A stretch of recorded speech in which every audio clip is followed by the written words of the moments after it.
வணக்கம் நண்பர்களே, இது வந்து பார்த்திங்க அப்படின்னா நமக்கு ஜூபிட்டர் BS6. இது வந்து பார்த்திங்கன்னா இந்த லோட் ரிலேவும் வந்து நமக்கு ஆன் ஆகலை.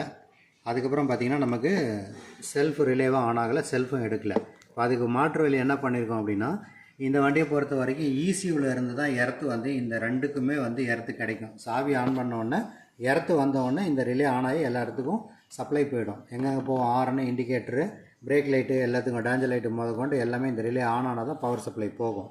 அதே மாதிரி நமக்கு செல்ஃப் ஆப்ரேட் பண்ணோன்னா இந்த ரிலே ஆப்ரேட் பண்ணுறதுக்கு அந்த ECUலேருந்து எர்த்து கிடைச்சா மட்டும்தான் நமக்கு வந்து இங்கே இந்த ரிலே ஆன் ஆகி செல்ஃப் எடுக்கும். இப்போ அதுக்கு பதிலாக இப்போ நம்ம என்ன பண்ணியிருக்கோம், ஒரு RN ரிலேவை வந்து இதுக்கு வந்து பயன்படுத்தியிருக்கோம். இப்போ இது என்ன பண்ணியிருக்கோம், கனெக்ஷன் எப்படி கொடுத்துருக்கோன்னா 3086 இது ரெண்டையும் ஒட்டுக்காக த்ரூ பண்ணிவிட்டு இங்கே வண்டியில் இருக்கிற பாடி எர்த்தில் வந்து கனெக்ட் பண்ணிடுறோம். அதுக்கப்புறம் என்ன ஒயர் இருக்குது, இந்தாண்ட 85 இருக்குது. இது 85 வந்து சாவி ஆன் பண்ண வரக்கூடிய கரண்ட் வந்து இந்த ஃபியூஸ் பாக்ஸில் வந்து பார்த்திங்கன்னா 10 ஆம்ஸில் வந்து 15 ஆம்ஸில் வந்து பார்த்திங்கன்னா இந்த இடத்துல வந்து ஆரஞ்சில் ப்ளூ கோடு போட்ட ஒயரில் வந்து நம்ம லைன் எடுத்துருக்கோம். சாவி ஆன் பண்ணோடனே இக்னிஷன் ரிட்டர்ன் வந்து இந்த ரிலே ஆன் பண்ணுறதுக்கு உண்டான ரிட்டர்ன் சப்ளை எடுத்திருக்கோம். இதில் 87 வந்து என்ன பண்ணியிருக்கோம், இந்த பாடி எர்த்துக்கு உண்டான இந்த ரிலேக்கு வர ஒயரை இங்கே கட் பண்ணி ஒரு ஒயரை ஜாயின் போட்டு இங்கே கொடுத்துருக்கோம். அதே மாதிரி இந்த ரிலேயில் வர ஒயரையும் வந்து பார்த்திங்கன்னா ரெட்டில் ஆரஞ்சு கலர் ஒயர் போட்டிருக்கோம். இதுலேயும் ரெட்டில் ஆரஞ்சு ஒயர் தான் இருக்கும்.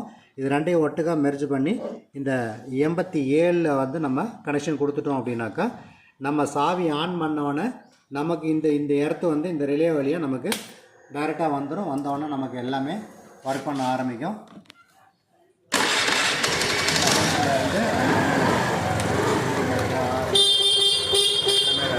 ஆனால் மால் ஃபங்க்ஷன் லைட்டு வந்து நமக்கு எரிஞ்சிக்கிட்டே இருக்கும். இது எதனால் அப்படின்னா நமக்கு ECU மூலமாக நமக்கு வந்து இந்த லைன் எல்லாம் கொடுக்கறதுனால இப்போ அந்த ரிலேக்கு உண்டான சப்ளை வோல்டேஜ் வந்து சரியாக போகாதனால அந்த ரிலேவோட சிக்னல் வந்து அங்கே மேலே மால் ஃபங்க்ஷன் லைட் வந்து எரிஞ்சிக்கிட்டே இருக்கும். அதே மாதிரி இதை வந்து த்ரூவாக டைரக்ட் பண்ணிங்க அப்படின்னாக்கா ரிலே இல்லாமல் த்ரூவாக டைரக்ட் பண்ணும்போது என்னன்னா சாவி ஆஃபில் இருந்தாலும் பின்னாடி டேஞ்சர் லைட்டு எரிஞ்சிக்கிட்டே இருக்கும். நமக்கு ஹார்ன் இண்டிகேட்டர் எல்லாமே ஒர்க் பண்ண ஆரம்பிக்கும். அப்போ இது சாவி ஆன் பண்ணோன்னே வரும்போது நமக்கு எர்த்து கிடைக்கிற மாதிரி இந்த 4 பின் ரிலே வந்து நம்ம போட்டு இப்போ ஒரு கனெக்ஷன் கொடுத்து இதை பண்ணியிருக்கோம் நண்பர்களே.